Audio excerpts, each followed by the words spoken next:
Everyone. आज हम लोग चरक चिकित्सा 11 चैप्टर पढ़ेंगे। छत्छीण चिकित्सितम व्याख्यास्यामः छत्छीण अध्याय। तो शुरू करते हैं श्लोका नंबर 3 से। श्लोका नंबर 3 में सबसे पहले क्या बोल रहे हैं? उदार कीर्तिम ब्रह्म ऋषिर आत्रेय। तो यहाँ पर उदार कीर्ति किसको बोला है? आत्रेय को बोला है। ठीक है, उदार कीर्ति ब्रह्म ऋषि आत्रेय बोल रहे हैं कि आत्रेय ब्रह्म ऋषि जो उदार हैं, है ना, वो छत्छीण की चिकित्सा के लिए चिकित्सा यहाँ पर बताई है। तो फिर नेक्स्ट श्लोका है 4 में बोल रहे हैं कि उसके बाद इसका निदान बता रहे हैं ना कि उरक्षत क्यों होता है। तो राजयक्ष्मा और उरक्षत में बहुत डिफरेंस है कि राजयक्ष्मा के तो 4 कारण बोले थे कि विषम असंजन्य, या फिर वेग धारण से, या फिर क्षय से, या फिर अयथा बलम आरंभ, मतलब कि अपने बल से ज़्यादा वर्कआउट करने से, है ना, क्या होगा, राजयक्ष्मा हो रहा था। पर यहाँ पर जो है अलग अलग निदान बताएं। इसमें क्या बता रहे हैं कि धनुषा अयस्यतो अत्यर्थम भारम उद्वतो गुरुम, कि मतलब धनुष की डोरी अत्यंत बार चढ़ाता हो, मतलब बार बार धनुष उठाता हो। तो धनुष तो राम जी उठाते थे, तो अगर वो नॉर्मल इंसान उठाएगा तो क्या होगा, उसको छत्छीण हो जाएगा। और भारम उद्वतो गुरुम, भार अपनी शक्ति से अधिक भार उठाता हो, है ना। फिर उसके बाद बोल रहे हैं पततो विषमश्चिभ्यो बलिभिषः युध्यता, कि बोल रहे हैं कि विषम या उच्च स्थान से गिर गया हो, या फिर अपने से ज़्यादा व्यक्ति बलवान व्यक्ति से लड़ाई करता हो। फिर नेक्स्ट लाइन में बोल रहे हैं वृषम हयम व धावंतम दम्य वान्य निगृहता, बोल रहे हैं कि दौड़ते हुए बैल या घोड़े को जो है अन्य दमन योग्य का दमन करता हो, है ना, उनके मतलब बैल के से या घोड़े से रेस लगाता हो और फिर उनको पकड़ता हो, फिर उनसे लड़ाई करता हो, है ना। तो उससे क्या होगा, छत्छीण हो जाएगा, बैल मार देगी उड़ जाएगा, घोड़ा मार देगा तो उसको चोट लग जाएगा, छत्छीण हो जाएगा, है ना। फिर उसके बाद श्लोक नंबर 6 के सेकंड हाफ में बोल रहे हैं महानदीम व तरतो, मतलब महानदी में को वो तैरता हो, महानदी को वो पार करता हो, है ना, तो उससे भी जो है छत्छीण हो सकता है। हयर्व स धावता, घोड़े के साथ ही दौड़ता हो, है ना। फिर नेक्स्ट लाइन में क्या बोल रहे हैं 7th श्लोका में सहसो उत्पततो दूरम तूणम च अतिप्रतिनित्य, है ना, बोल रहे हैं कि सहसा या दूर ऊंचे स्थान से गिरा हुआ हो, दूरम तूणम, है ना, सहसो उत्पततो, सहसा अचानक से कहीं से गिर जाए, कहीं जा रहा और गिर जाए, या कहीं छत पे गए और छत से गिर गया अचानक से, तो फिर क्या होगा उससे, जब अचानक से गिरेगा तो उसको तो हाइट का ज्ञान ही नहीं रहेगा, तो फिर वो छत्छीण हो जाएगा उसको। च अति प्रतिनित्यता, ज़्यादा नाचता हो, है ना, ज़्यादा नृत्य करता हो। और फिर क्या बोल रहे हैं तथा अन्य कर्म भी क्रूरैर भृशम अभ्याहतस्य च, कि ऐसे ही अधिक अन्य क्रूर कर्म करने से आहत हो जाए। और क्या बोल रहे हैं विक्षते वक्षसी व्याधिर बलवानम समुदीरते, इंपॉर्टेंट है, क्या बोल रहे हैं ऐसे पुरुष का वक्ष फट जाने से बलवान व्याधि उत्पन्न हो जाती है। तो विक्षते वक्षसी, वक्ष फट जाने से व्याधि बलवान उत्पन्न हो जाती है। तो इसमें क्या क्या इंपॉर्टेंट है, एक तो हमने पढ़ा कि धनुषा आयतो अत्यर्थम भारम उद्वतो गुरुम, कि गुरु भारी सामान उठाता हो, या फिर धनुष कई बार चढ़ाता हो। फिर बोल रहे हैं नेक्स्ट लाइन में कि वृषम हयम व धानवंत दम्य व अन्यम निगृहता, कि वृष मतलब बैल या फिर घोड़े के साथ दौड़ता हो और उनका दमन करता हो। फिर नेक्स्ट लाइन में महानदीम व तरतो, है ना, महानदी को तैरता हो, पार करता हो। सहसो उत्पततो, अचानक से कहीं से गिर जाए। तो ये सारे उसके निदान बता दिए। तो ये हमें याद रखना है, कंफ्यूज नहीं होना है राजयक्ष्मा से, हमें इसके साथ एक बार राजयक्ष्मा भी पढ़ना है। फिर श्लोका नंबर 8 यहाँ पर क्या बोल रहे हैं छत्छीण का अपर निदान। अभी उरक्षत का बता रहे थे, अभी छत्छीण वर्ड यूज़ कर रहे हैं। तो जो अभी बता रहे थे ना वो उरक्षत था, कि सिर्फ उससे क्या हो रहा है, उरह का क्षत हो रहा है ना, मतलब उरह प्रदेश में क्षत हो रहा है।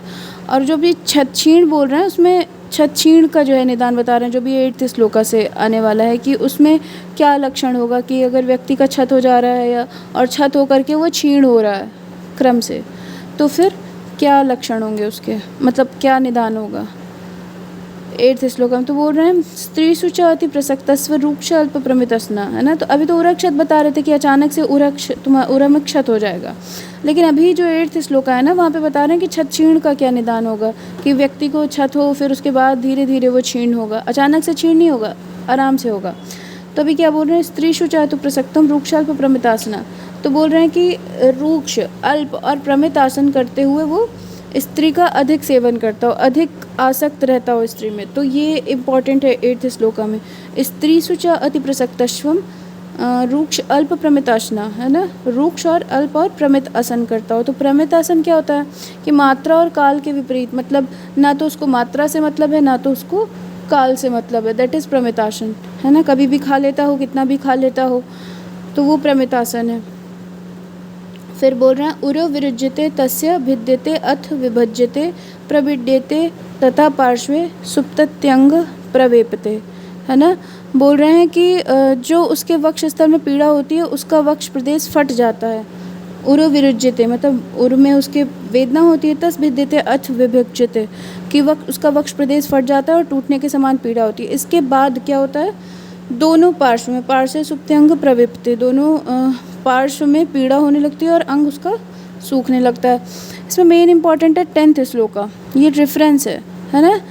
यहाँ पर उसका लक्षण बता रहे हैं छछीण का कि क्या लक्षण होगा। तो इसमें क्रम से, क्रम हमें याद रखना है, क्रमाद वीर्यम बलम वर्णो रुचिर अग्निश्च हीयते, है ना। क्रम से वीर्य, बल, वर्ण, रुचि एंड अग्नि खत्म होगी। पहले वीर्य खत्म होगा, फिर बल खत्म होगा, फिर वर्ण, फिर रुचि एंड फिर अग्नि। तो क्रमाद वीर्यम बलम वर्णो रुचिर अग्निश्च हीयते। इसके बाद क्या बोल रहे हैं, जब अग्नि खत्म हो जाएगी तो फिर क्या होगा, फिर ज्वर उत्पन्न होगा। ज्वर, जब अग्नि अपने प्लेस से हटकर बाहर जाती है तो क्या होता है, ज्वर की उत्पत्ति होती है। तो ज्वरो व्यथा मनोदैन्यम विड भेदो अग्नि धावत अपि। तो बोल रहे हैं कि उसको जो है ज्वर हो जाएगा, शरीर और मन में व्यथा बनी रहेगी और उसको विड भेद होगा, मतलब अतिसार हो जाएगा। जब अग्नि अपने स्थान से चली गई है तो क्या होगा, अतिसार होगा, ज्वर होगा। तो ये जाहिर सी बात है। तो ये रेफरेंस है ये पूरा श्लोक का। क्रमाद वीर्यम बलम वर्णो रुचिर अग्निश्च हीयते ज्वरो व्यथा मनोदैन्यम विडभेदो अग्निधावतपि। फिर उसके बाद नेक्स्ट लाइन में क्या बोल रहे हैं, दुष्ट श्यावः सुदुर्गंध पीतो विगृथता बहु, है ना। क्या बोल रहे हैं कि ऐसी दशा में रोगी जब खांसेगा तो उसको, ये उसके कास का लक्षण बता रहे हैं कि कैसे उसको काफ, कैसे कैसे उसका कास निकलेगा। तो बोल रहे हैं कि जब ऐसी दशा में व्यक्ति खांसेगा तो दूषित काले वर्ण का, सुदुर्गंध, दुर्गंधित, दुर्गंधयुक्त, और पीतो, है ना, पीला भी होगा। बोल रहे हैं कि थोड़ा पीला भी होगा। गांठदार, विगृथ तो बहु, गांठदार, अधिक मात्रा में रक्त मिला हुआ ना, श्लेष्मा स रक्त संप्रवर्तित। वेरी इंपॉर्टेंट, पूछते हैं किसका लक्षण है, हमें लगेगा कास का है, और बट ये होता कहाँ का है, छछीण का होता है। तो ये हमें याद रखना है कि छछीण का लक्षण क्या है। उरक्षत के निदान में और छछीण के निदान में कंफ्यूज नहीं होना है ना। छछीण में सिर्फ यही बोला है कि स्त्री सुचाति प्रसक्त स्वरूक्षाल्प प्रमितासना, इससे छछीण होगा, उरक्षत नहीं हो रहा है, छछीण हो रहा है। तो इसमें ये हमें याद रखना है। फिर इसमें कास मानस से च श्लेष्मा स रक्त संप्रवर्तते बोला, तो ये भी हमें याद रखना है कि उसका कास का लक्षण कैसा होगा, कि रक्त के साथ आएगा। फिर एक लाइन लास्ट में बोल रहे हैं, स छता क्षीयते अत्यर्थम तथा शुक्र औजसा क्षयात, है ना। बोल रहे हैं कि शुक्र और ओज के क्षय होने से भी रोगी अत्यंत क्षीण हो जाता है। तो अभी यहाँ पे किस किस का क्षय बता दिया है, शुक्र एंड ओज का, कि छछीण के कंडीशन में शुक्र और ओज का भी क्षय हो जाएगा, है ना। शुक्र और ओज का क्षय और कहाँ होता है, प्रमेय में। प्रमेय में भी हमें ओजो में पढ़ते हैं ना, प्रमेय में भी शुक्र और ओज का क्षय होता है, और राजयक्ष्मा में भी हमें शुक्र और ओज का क्षय देखने को मिलता है, ठीक है। तो ऐसी 3 व्याधियाँ जहाँ पे हमें शुक्र और ओज का क्षय मिलता है, छछीण में, छछीण में, राजयक्ष्मा में और प्रमेय में। फिर नेक्स्ट श्लोका देखो, 12वें श्लोका। बोल रहे हैं उरक्षत का पूर्व रूप। तो बोल रहे हैं अव्यक्तम लक्षणम तस्य पूर्व रूपम इति स्मृतम। बोल रहे हैं अव्यक्त लक्षण होता है, पूर्व रूप होता ही नहीं है, और होता भी है तो हमें दिखता नहीं है, ठीक है। तो बोल रहे हैं उरक्षत का जो पूर्व रूप है वो अव्यक्त लक्षण वाला है, उसमें कुछ हमें व्यक्त नहीं होता है। अब ऐसे ही सेम वात व्याधि के लिए भी बोला गया है, बट यही श्लोका है बिल्कुल, बट वहाँ पर तस्य की जगह पे तेषाम लिखा है। वैसा क्यों होता है, क्योंकि वात व्याधि बहुत सारी होती हैं, एक नहीं होती हैं, वो बहुवचन है ना। और यहाँ पर एक वचन सिर्फ एक व्याधि के लिए यूज़ किया गया, उरक्षत के लिए, है ना। उरक्षत के लिए जाहिर सी बात है, उरक्षत हो रहा है ना, हम कहीं से गिरे, हमें अचानक से उरा में क्षत हुआ, तो अब उसमें तो हमें पूर्व रूप क्या ही दिखेगा, है ना। तो इसलिए पूर्व रूप नहीं होता है। और वात व्याधि में भी पूर्व रूप नहीं होता है। और वात व्याधि में यही सेम श्लोका मिलेगा, बस वहाँ पर तस्य की जगह पे तेषाम लिखा होगा। क्यों? क्योंकि वो वात व्याधि बहुत सारी है, तो बहुवचन तेषाम, और छत्छीण या उरक्षत सिर्फ एक होता है, तो इसलिए यहाँ पर तस्य बोल दिया गया है। तो ये हमें याद रखना है कि छत्छीण और वात व्याधि में पूर्व रूप अव्यक्त होता है। फिर नेक्स्ट श्लोका देखो, श्लोका नंबर 13। यहाँ पर उरक्षत का लक्षण बता रहे हैं, है ना। उरक्षत का लक्षण बता रहे हैं, क्या है? उरो रुक सोडितश्चर्दी काशो वैशेषिकः क्षते। अब देखो यहाँ पे दो लक्षण है, सिर्फ उरक्षत का लक्षण नहीं बता रहे हैं। इस श्लोक का हम देखेंगे ना, तो फर्स्ट हाफ में ये छत का लक्षण बता रहे हैं कि चोट लगने पर क्या होगा। छत, हमने किसी को छुरा घोंप दिया उरा में, तो फिर क्या लक्षण होगा। और छीड़ में क्या होगा। छीड़ क्या है? एक प्रोसेस है कि धीरे धीरे छीण हो रहा है व्यक्ति, अचानक से नहीं होगा, छत के बाद छीण होगा, है ना। तो ये पहले छत का लक्षण बता रहे हैं, फिर छीण का लक्षण बता रहे हैं। तो छत में क्या बता रहे हैं, मान लो हमने किसी के उरा प्रदेश में छुरा घोंप दिया, दैट इज छत। छत कर दिया हमने, अब उसको क्या होगा, उरा में वेदना होगी, तो उरो रुक शोड़ितस छर्दी, है ना। फिर उसको क्या होगा, कास के साथ शोड़ित भी मतलब रक्त वोमिटिंग होगी। छर्दी कैसी होगी उसकी, रक्त युक्त होगी, और कास होगा उसको। वैशेषिकः क्षते, तो मतलब हमने किसी को छुरा घोंपा, उसके उरा प्रदेश में वेदना हुई, एंड देन उसको खूब सारी वोमिटिंग हुई, जिसमें उसको जो है शोड़ित भी आया। ठीक है, तो ये हमें याद रखना है। उरो रुक शोड़ितस छर्दी कासो वैशेषिकः क्षते। ठीक है, तो ये छत का लक्षण हो गया। तो पूछेंगे छत का लक्षण बताओ, तो हमें क्या याद रखना है। उरो रुक, पहले तो वेदना होगी, हमने किसी को छुरा घोंपा तो वेदना होगी, फिर उसके बाद उसको खून की उल्टी हो जाएगी, शोड़ितस छर्दी, एंड देन कास होगा उसको, कासो वैशेषिकः क्षते। अब छीण हो रहा है, छीण धीरे धीरे होगा, तो क्या होगा, छीणे स रक्त मूत्रत्व पार्श्वपृष्ठ कटिग्रह। तो छीण का देखो, अभी ऊपर की साइड क्या हो रहा था, ऊपर की साइड हमने छुरा घोंप दिया था, उसको उरो में वेदना हुई, शोड़ितक छर्दी हुई, कास हुआ। अभी छीण हो रहा है, धीरे धीरे होगा ये, तो ये नीचे की तरफ हो रहा है, ऊपर की तरफ नहीं हो रहा, धीरे धीरे छीण होगा नीचे की तरफ। तो कैसे होगा, सरक्त मूत्रत्व पार्श्वपृष्ठ कटिग्रह, है ना। सरक्त मूत्रत्व पार्श्वपृष्ठ कटिग्रह, तो छीण हुआ उसको, तो रक्त उसका छीण होकर किधर से निकलेगा, अभी ऊपर से निकल रहा था छत में, अब छीण में कहाँ से निकलेगा, धीरे धीरे छीण होकर के वो मूत्र के थ्रू निकलेगा, तो सरक्त मूत्रत्व, है ना। और पार्श्वपृष्ठ कटिग्रह, पार्श्व पृष्ठ और कटी में ग्रह हो जाएगा, स्टिफनेस होगी उसके। ठीक है, तो ये हमें याद रखना है कि छत हो गया, तो ऐसे याद रखो कि हमने छत कर दिया उरा में, तो क्या क्या लक्षण होंगे। और छीण हो रहा है, अब धीरे धीरे छीण हो रहा है, व्यक्ति कमज़ोर हो रहा है, तो क्या होगा, उसका रक्त मूत्र के थ्रू बाहर आएगा, एंड पार्श्वपृष्ठ कटिग्रह हो जाएगा। ठीक है, तो ये हमें याद रखना है कि ये छत का लक्षण है और ये छीण का लक्षण है। ठीक है, फिर उसके बाद उरक्षत की साध्यता असाध्यता बता रहे हैं। तो बोल रहे हैं कि अगर अल्प लक्षण वाला होगा, अग्नि उसकी दीप्त होगी, साध्य हो मतलब बलवान होगा व्यक्ति, और नई व्याधि होगी तो साध्य होगा। अब नेक्स्ट हाफ में क्या बोल रहे हैं, वो इंपॉर्टेंट बोल रहे हैं, परिसंवत्सरो याप्या। अगर 1 साल से जो है पुराना रोग है, तो क्या होगा, याप्य हो जाएगी व्याधि उसकी। ठीक है, तो ये याद रखना है, परिसंवत्सरो याप्या। फिर उसके बाद उरक्षत की चिकित्सा बता रहे हैं, बोल रहे हैं उरा मत्वा छतम लाक्षा पैसा मधु संयुताम सद्या ये पीबे जीर्णे पैसा अद्यात सहसरकराम। तो बोल रहे हैं कि उरक्षत में हमें क्या करना है, लाक्षा मिलाना है मधु से, मधु के साथ दूध में, है ना, वो देना है, और उसको पिलाने के बाद जब वो उसको पच जाए, पीबे जीर्णे, जब जीर्ण हो जाए, लाक्षा पैसा मधु संयुताम, है ना, जब ये जीर्ण हो जाए, उसको पच जाए, तो हमें क्या कराना है, पैसा अद्यात सहसरकराम, उसको दूध पिलाना है, शर्करा युक्त दुग्ध का सेवन कराना है। ठीक है, फिर सेकंड वाले में क्या बोल रहे हैं वो देखो, पार्श्व बस्ती रुचि च अल्प पित्त अग्निस्ताम सुरायुताम। बोल रहे हैं कि अगर पार्श्व और बस्ती प्रदेश में रुझा हो और रोगी के शरीर में पित्त एवं जठराग्नि की अल्पता हो, बोल रहे हैं जठराग्नि की अगर अल्पता हो और पार्श्व और बस्ती में रुझा हो, तो लाक्षा चूर्ण को मदिरा में मिलाकर पीना चाहिए। तो यहाँ पर मदिरा का यूज़ बता दिए हैं कि अगर पित्त और जठराग्नि की अल्पता होगी तो जो है उसमें जो है लाक्षा चूर्ण को मदिरा में मिला देंगे। फिर उसके बाद उरक्षत में लाक्षा आदि क्षीर बता रहे हैं। तो लाक्षा आदि क्षीर कब देनी है, जब दीप्ता अग्नि होगी। जब दीप्ता अग्नि नहीं थी तो क्या दे रहे थे, सुरा दे रहे थे ना, जठराग्नि की अल्पता थी तो वहाँ पे सुरा का यूज़ कर रहे थे लाक्षा चूर्ण को के साथ। और यहाँ पर जो है लाक्षा आदि क्षीर यूज़ कर रहे हैं जब अग्नि उसकी दीप्त हो गई है। लाक्षाम सर्पी मधुच्छिष्टम जीवनीय गणम सिताम त्वक क्षीरी समिताम क्षीरे पक्त्वा दीप्तानलः पिबेत, है ना। तो जब अग्नि दीप्त है तो लाक्षा में क्या कर रहे हैं, घृत मधुचीष्ट, जीवनीय गण, चीनी, वंशलोचन सबको समान भाग में लेकर दूध में पकाकर पीना चाहिए। तो लाक्षा और जीवनीय गण लेकर के उसको क्षीर में पका करके पिला रहे हैं व्यक्ति को जब दीप्तानल है तो। फिर उसके बाद उरक्षत में यव का प्रयोग बता रहे हैं श्लोका नंबर 19 में, है ना,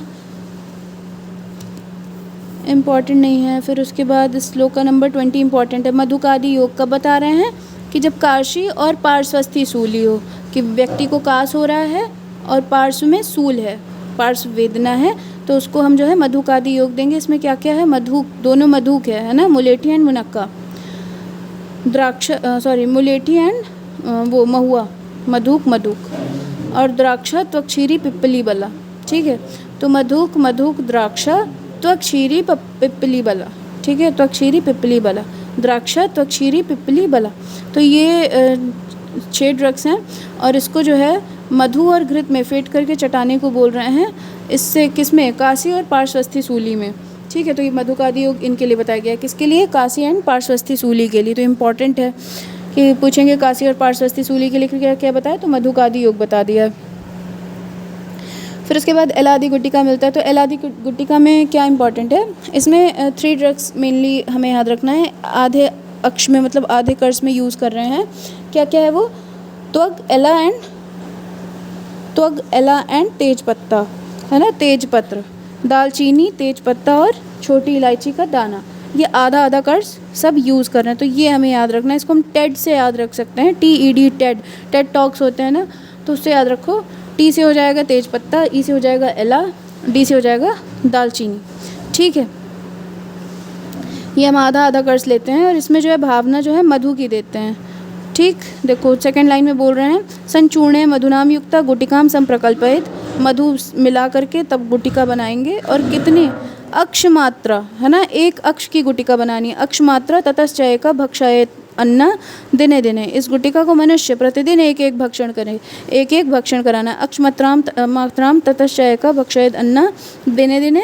फिर बोल रहे हैं कासम श्वासम ज्वरम हिक्का क्षर्दी मूर्छा मदम भ्रमम, इससे कास, श्वास, ज्वर, हिक्का, मतलब कास, श्वास, हिक्का तीनों चीज़ें आ गई। ज्वर आ गया, छर्दी, मूर्छा, मदम भ्रमम, है ना, मद, भ्रम, रक्त स्टीवन, तृष्णा, मतलब इसमें रक्त स्टीवन भी, इससे हेमोप्टासिस भी काफ़ी हद तक ठीक करने को बोल रहे हैं इसमें। पार्श्वशूलम अरोचकम, तृष्णा, पार्श्वशूल, अरोचक, ये सब ठीक करने को बोल रहे हैं। और क्या बोल रहे हैं, देखो, शोष, प्लीहा, आढ़्यवाताश, है ना, आढ़्यवात, उरुस्तंभ को भी बोल रहे हैं। स्वर भेदम, छतम, क्षयम, छत है, क्षय है। और क्या बोल रहे हैं, लास्ट लाइन इंपॉर्टेंट है, इसको हाईलाइट कर लेना, गुटिका तर्पणी वृष्या रक्त पित्तम च नाशय, तो रक्त पित्त का भी नाश करने को बोल रहे हैं। एक्चुअली में एलादि गुटिका का वर्णन चरक ने छछीड़ में किया है, पर भैषज रत्नावली ने एलादि गुटिका का वर्णन रक्त पित्त में किया है, ठीक है। तो ये इसीलिए यहाँ पर रक्त पित्त बोल रहे हैं कि गुटिकाम तर्पणिम वृष्य, की गुटिका जो होती है ये वृष्य होती है, तृप्त करने वाली होती है और रक्त पित्त का नाश करती है। तो ये इंपॉर्टेंट है, गुटिकाम तर्पणी वृष्य रक्त पित्तम च नाशयेत, ठीक है। फिर उसके बाद बोल रहे हैं रक्त अति प्रवृत्ति में कर्तव्य। 25 श्लोका में बता रहे हैं कि अगर रक्त की अति प्रवृत्ति हो रही है तो क्या कर्तव्य वहाँ पर है। तो वहाँ पर बोल रहे हैं कि दक्षांड, मुर्गी का अंडा, है ना, मुर्गी का अंडा एक्चुअली में यूज़ करेंगे। तो दक्षांड पर यहाँ पर वो एक बता रहे हैं कि दक्षांड हमें लेना है। एंड चटकांड रस, चटकांड मतलब गौरैया का अंडा। फिर और क्या बता रहे हैं, झाग जांगलम मतलब बकरे का या जांगल पशु पक्षियों का रक्त से युक्त यूष और जल के साथ पिलाएं। तो ये हमें याद रखना है, यूष और जल के साथ, दक्षांड, चटकांड एंड झाग जांगलम मतलब बकरे या जांगल मांस रस, ठीक है। इनको जो हमें किसके साथ देना है, यूष एंड तोय के साथ देना है अगर रक्त की अति प्रवृत्ति है, तो ये हमें याद रखना है। फिर रक्त स्टीवन में कर्तव्य बता रहे हैं, तो रक्त अति प्रवृत्ति में बता रहे थे, अब रक्त स्टीवन में बता रहे हैं कि अगर हम थूक रहे हैं और उसमें खून आ रहा है तो हम क्या करेंगे। तो यहाँ पर बता रहे हैं कि पौनर नवम रक्तशाली तंडुल सरकरम, कि लाल चावल लेना है, लाल खून भी होता है और लाल चावल भी होता है, तो रक्तशाली, है ना, रक्तशाली तंडुल, पुनर्नवा का मूल लेना है, रक्तशाली तंडुल लेना है, विद लाल चावल का चूर्ण, इनका कपड़छन चूर्ण करके मुनक्का घृत और दूध में पकाकर मिश्री के साथ पिलाएं, सरकराम, है ना। तो ये हमें इसमें मेनली याद रखना है पुनर्नवा एंड रक्त शर्करा का योग है। बाकी सेकंड लाइन इतनी इंपॉर्टेंट नहीं है कि द्राक्षा पयोरस है, घृत है। फिर उसके बाद नेक्स्ट 27 से जो श्लोका है, 27 श्लोका है, 27 से 34, इसमें भी कंडीशंस बता रहे हैं कि अगर उरक्षत में वायु मूढ़ हो गई हो, सेकंड वाला देखो, सेकंड पॉइंट में कि बोल रहे हैं अगर मूढ़ बात हो उरक्षत में तो क्या कर रहे हैं, बकरे की मेदा को सूरा से भूंज रहे हैं और उसमें सेंधा नमक मिला रहे हैं ना। बकरे की मेदा है, मेद यूज़ कर रहे हैं, सूरा में भूंज रहे हैं, है ना। और अभी सूरा कहाँ आ रहा था, अभी एक जगह और बोल रहे थे कि उसको जो है हम सूरा दे देंगे, है ना। तो जब अग्नि जो है वो कम थी, अग्नि कम थी, पित्त कम थी, अग्नि कम थी, तो लाक्षा चूर्ण को मदिरा के साथ दे रहे थे, है ना। लाक्षा चूर्ण को मदिरा के साथ दे रहे थे। अभी यहाँ पर बोल रहे हैं कि उरक्षत में वायु मूढ़ हो गई है, ठीक है, वायु मूढ़ हो गई है, तो बकरे की मेदा को सूरा में भूंज कर दे रहे हैं, सूरा में भूंज कर सीधा नमक डाल के दे रहे हैं। थर्ड पॉइंट में क्या बोल रहे हैं कि उरक्षत का रोगी छाम हो गया है, कृश हो गया है, क्षीण हो गया है, दुर्बल हो गया है ना। छाम एंड क्षीण, छाम क्षीण, ये दो वर्ड याद रखना है। छाम हो गया, क्षीण हो गया, उसे निद्रा नहीं आ रही हो, अग्नि अधिक प्रबल हो। अभी हमने देखा था जठरानले, है ना, मतलब दीप्तानला, दीप्त अग्नि दीप्त थी तो हम क्या दे रहे थे, लाक्षा आदि क्षीर दे रहे थे, है ना। उसमें जीवनीय गढ़ लाक्षा मिला करके क्षीर को पका करके तब दे रहे थे। अभी यहाँ पे भी बोल रहे हैं कि यहाँ पर क्या बोल रहे हैं, अग्नि प्रबल है लेकिन व्यक्ति कैसा है, छाम है, क्षीण है ना। तो अब उसकी अग्नि तो प्रबल है तो वो घृत को पचा लेगा, तो बकरे की मेदा को हम घृत में भूज दे रहे हैं, ठीक है। छाम क्षीण अग्नि प्रबल, तो बकरे की मेदा को घृत में भूज दे रहे हैं। और सूरा में कब भूज रहे हैं, जब वायु मूढ़ हो जाएगी, ठीक है। तो वायु मूढ़ है तो ये सूरा में भूज के दे रहे हैं, और अगर उसको निद्रा नहीं आ रही है, छाम है, क्षीण अग्नि अधिक प्रबल है, तो घृत में भूज कर दे रहे हैं, ठीक है। इसमें इतना ही इंपॉर्टेंट है। और लास्ट एक पॉइंट है 7th पॉइंट के पहले थोड़ा सा बोल रहे हैं, साली चावल का भात उरक्षत के रोगियों और क्षीण शुक्र वाले रोगियों के लिए खाने को देना चाहिए। तो यहाँ पर साली चावल का इंपॉर्टेंस बता रहे हैं, वो हमें याद रखना है कि साली चावल यूज़ करते हैं। फिर उसके बाद अमृत प्रास घृत आ रहा है।